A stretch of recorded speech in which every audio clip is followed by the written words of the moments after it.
கோடை காலத்தில் சுகர் லெவலை எகிற வைக்காத சிறந்த பழங்களை பற்றி உங்களுக்கு தெரியுமா? சுகர் நோயாளிகளுக்கு பழங்களை சாப்பிடுவதில் எப்போதுமே ஒரு தயக்கம் இருக்கும். பழங்கள் எனினும் பழங்களில் இருப்பது குளுக்கோஸ் அல்ல புரோட்டோஸ் தான் என உணவியல் நிபுணர்கள் கூறுகின்றனர். தர்பூசணி பழத்தில் நேரழிவு நோயாளிகள் தயக்கமின்றி சாப்பிடலாம். சிட்ரஸ் பழங்கள் விட்டமின் சி மற்றும் நார்ச்சத்து நிறைந்த சிட்ரஸ் பழங்கள் கூடையில் சுகர் நோயாளிகள் சாப்பிட சிறந்த தேர்வாக இருக்கும்.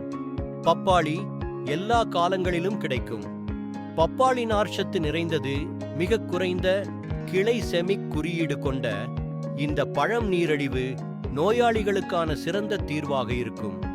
பேரிக்காய் விட்டமின் சி நார்ச்சத்து நீர் சத்து நிறைந்த பேரிக்காய் சர்க்கரை நோயாளிகளுக்கு ஏற்ற மிக சிறந்த பழங்களில் ஒன்று. ஆப்பிள் எண்ணற்ற சத்துக்கள் நிறைந்த ஆப்பிள் சுகர் நோயாளிகள் சாப்பிட ஏற்ற பழங்களில் சிறந்தது. இதில் உள்ள கோடை காலத்திற்கு தேவையான ஆற்றலை அள்ளிக் கொடுக்கும். இந்த தகவல் பயனுள்ளதாக இருந்ததா? விரைவில் இன்னும் ஆரோக்கிய வீடியோக்களுக்கு ஃபாலோ செய்யுங்கள்.